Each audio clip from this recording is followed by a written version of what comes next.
नमस्कार बच्चों, कक्षा 8 के सभी विद्यार्थियों को मेरा नमस्कार। बच्चों, इससे पहले हमने हिंदी व्याकरण के 3 अध्याय पूरे कर लिए। आज हम चौथा अध्याय कारक पढ़ रहे हैं। कारक इससे पहले मैंने आपको पहले भी बता दिए। कारक किसे कहते हैं? संज्ञा या सर्वनाम के जिस रूप से वाक्य में प्रयुक्त अन्य शब्दों के साथ उसका संबंध जो ज्ञात होता है उसे कारक कहते हैं। कारक के भेद एक बार उदाहरण से मैं आपको फिर समझा दूं। राम ने रावण को मारा। यहाँ पर ने और को से एक दूसरे को जोड़ा जा रहा है, इसलिए यहाँ पर कारक है। कारक के भेद मैं आपको बता दूं। कारक के 8 भेद होते हैं: कर्ता, कर्म, करण, संप्रदान, अपादान, संबंध, अधिकरण और संबोधन। कारक के कुछ चिन्ह भी होते हैं, निर्धारित चिन्ह। इन्हें प्रमेय कहा जाता है। इन्हें परसर्ग भी कहा जाता है। ठीक है, जो कारक के चिन्ह होते हैं उनको परसर्ग, और इन्हीं कारकों को संस्कृत भाषा में विभक्ति के नाम से जाना जाता है।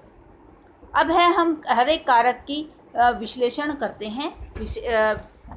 उसको कर्ता कारक का चिन्ह है ने। संज्ञा या सर्वनाम के जिस रूप से क्रिया के करने वाले का बोध होता है, काम को कौन कर रहा है वो करता है, उसे कर्ता कारक कहा जाता है। जैसे राम ने पत्र लिखा, तो यहाँ पर पत्र लिखने का कार्य किसने किया? राम ने। इसलिए राम के साथ में इस संज्ञा शब्द के साथ ने परसर्ग लग गया। परसर्ग माने चिन्ह। कर्म कारक वाक्य में प्रयुक्त जिस शब्द का कर्ता द्वारा किए जाने का कार्य का फल जिस पर पड़ता है उसे कर्ता कारक कहा जाता है। इसका परसर्ग है को। जैसे राम ने रावण को मारा, कर्ता ने कर्म को यानी रावण को मारा, फिर कर्म के आगे इसका परसर्ग लग गया। करण कारक, करण क्या है? जिसके माध्यम से या जिसके कार्य को किया जाए जिस माध्यम से, उसे करण कारक कहते हैं। जैसे राम ने कलम से पत्र लिखा। किस चीज़ के माध्यम से लिखा? कलम से। तो कलम के बाद उसका करण का परसर्ग लगा दिया गया है। जैसे संप्रदान कारक, संप्रदान में के लिए, को के या के लिए, संप्रदान का मीनिंग ही के लिए होता है। तो आप देखिए, जिसके लिए जो कार्य किया जाए कर्ता के द्वारा, जो कार्य किसके लिए किया, जैसे राजेश मोहन के लिए आम लाया, तो किसके लिए? मोहन के लिए लाया ना, इसलिए मोहन के साथ में संप्रदान का परसर्ग लगा दिया गया है। अपादान कारक, यहाँ पर भी से है और करण से में भी से आता है, लेकिन अपादान के से में अलग होना है और करण कारक के से में उसके माध्यम से होता है।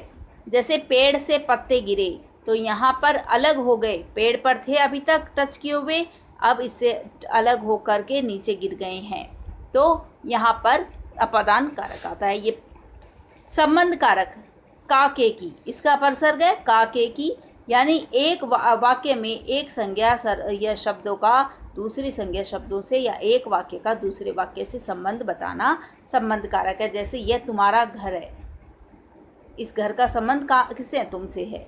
यह पुस्तक मोहन की है।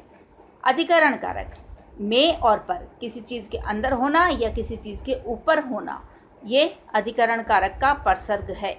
माँ कुर्सी पर बैठी है, यदि कुर्सी के ऊपर बैठी है या उसके छू करके, उसको टच करके बैठी है, तो ये उसके ऊपर। कमरे में पंखा चल रहा है, किसी चीज़ के अंदर, कमरे के भीतर। संबोधन कारक, संबोधन कारक में वाक्य में संज्ञा के जिस रूप से बुलाने, पुकारने या सावधान करने का बोध होता है उसे संबोधन कारक कहते हैं।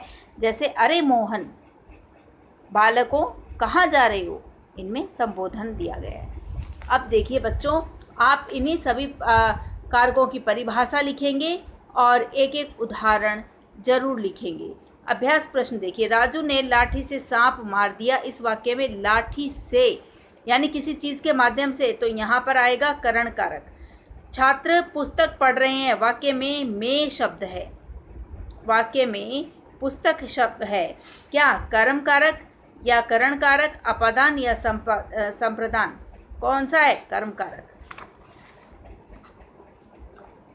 श्याम ने भोजन कर लिया, वाक्य में श्याम है, क्या कर्म, करण, कर्ता या संबंध? कर्ता कारक।